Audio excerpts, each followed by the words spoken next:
Hello friends, mother cook চ্যানেলে সবাইকে স্বাগত। আজকে আমার রেসিপি আমের পুডিং, ম্যাঙ্গো পুডিং। এই রেসিপিটি বানানো যেমন সহজ, খেতেও তেমনি সুস্বাদু। তো চলুন দেখতে থাকুন খুব সহজভাবে এবং খুব চটজলদি আমি কিভাবে বানাই এই আমের পুডিং। এই ম্যাঙ্গো পুডিং বানাবার জন্য আমি এখানে দুটো পাকা আম নিয়ে নিয়েছি। তো প্রথমে আমি আমগুলোকে কেটে নেব। প্রথমে আমি আমের চোকলাগুলোকে একটু ছুলে আমগুলোকে পিস পিস করে কেটে নেব।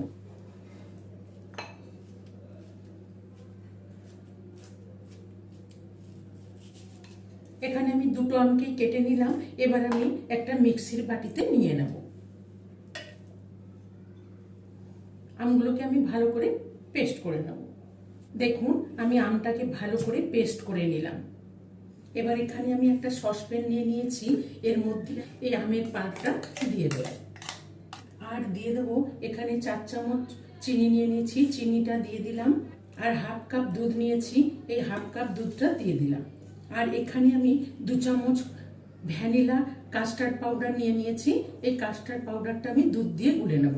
আপনারা কাস্টার্ড পাউডার না থাকলে কর্নফ্লাওয়ার দিয়ে বানাতে পারেন। আমি এখানে একটু দুধ দিয়ে দিলাম, দিয়ে আমি ভালো করে কাস্টার্ড পাউডারটা গুলে নেব। কাস্টার্ড পাউডার কিন্তু সবসময় ঠান্ডা দুধে বা ঠান্ডা জলে গুলে নিতে হবে। কাস্টার্ড পাউডারে গরম দুধ বা গরম জল দিয়ে গুলবেন না, তাহলে দলা পাকিয়ে যাবে। দেখুন খুব সুন্দর করে কাস্টার্ড পাউডারটা আমি গুলে নিলাম, এর মধ্যে দিয়ে দেব।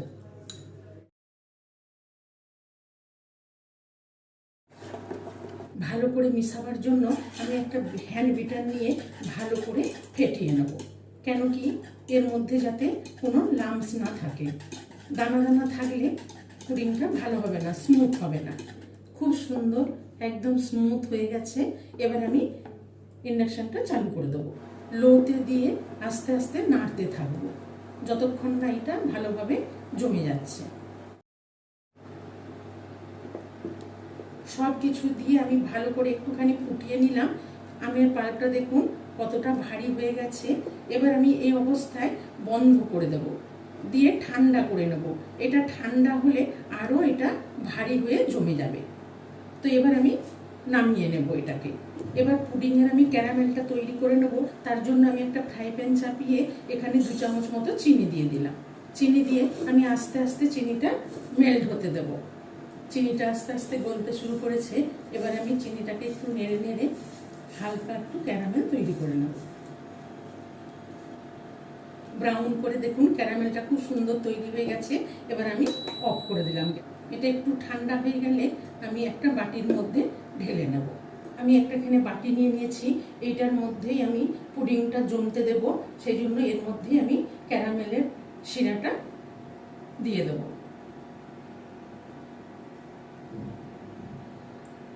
দিয়ে আমি আস্তে আস্তে হাতা দিয়ে ভালো করে এটা ছড়িয়ে দেবো। এবারে আমের পাল্পটা ঠান্ডা হলে এর মধ্যে দিয়ে দেবো। আমের পাল্পটা দেখুন কি সুন্দর ঠান্ডা হয়ে জমে গেছে, খুব সুন্দর তৈরি হয়ে গেছে। এবার আমি যেই বাটিতে জমতে দেব ক্যারামেলটা দিয়ে দিয়েছি। এবার আমি এই বাটিটার মধ্যে ঢেলে নেব।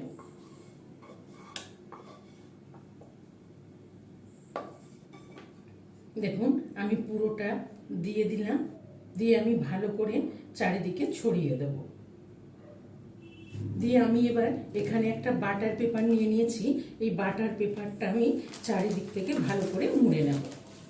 নিয়ে দেখুন এই বাটার পেপারে আমি চারিদিকে একটা গার্ডার দিয়ে দেবো। সুন্দর, আপনারা ফয়েল পেপার থাকলে ফয়েল পেপার দিয়ে দেবেন। তো আমি এখানে বাটার পেপার দিয়ে চারিদিকে এটা বন্ধ করে দিলাম, উপর থেকে ঢাকা দিয়ে দিলাম। এবার আমি এটা 4-5 ঘন্টা ফ্রিজে রেখে দেবো। দেখুন 4-5 ঘন্টা পর আমি ফ্রিজ থেকে বের করে নিলাম। এবার ঢাকাটা খুলে দেখে নেব। দেখুন কত সুন্দর জমে গেছে, নরম তুলতুলে হয়ে গেছে। এবার আমি একটা প্লেট নিয়ে নিলাম, এর উপরে আমি উপর করে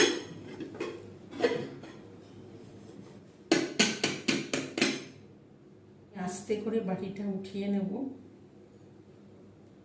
দেখুন কতটা নরম সফট হয়েছে। ক্যারামেল ম্যাঙ্গো পুডিং কতটা নরম তুলতুলে। দেখুন, এই ম্যাঙ্গো পুডিং রেসিপিটি ভালো লেগে থাকলে মাদার কুক চ্যানেলটিকে লাইক, শেয়ার এবং সাবস্ক্রাইব করার অনুরোধ রইল। পাশে থাকা বেল আইকনটা প্রেস করবেন। যখনই আমি নতুন কোনো ভিডিও আপলোড করব আপনাদের কাছে নোটিফিকেশন পৌঁছে যাবে। সুস্থ থাকবেন, ভালো থাকবেন।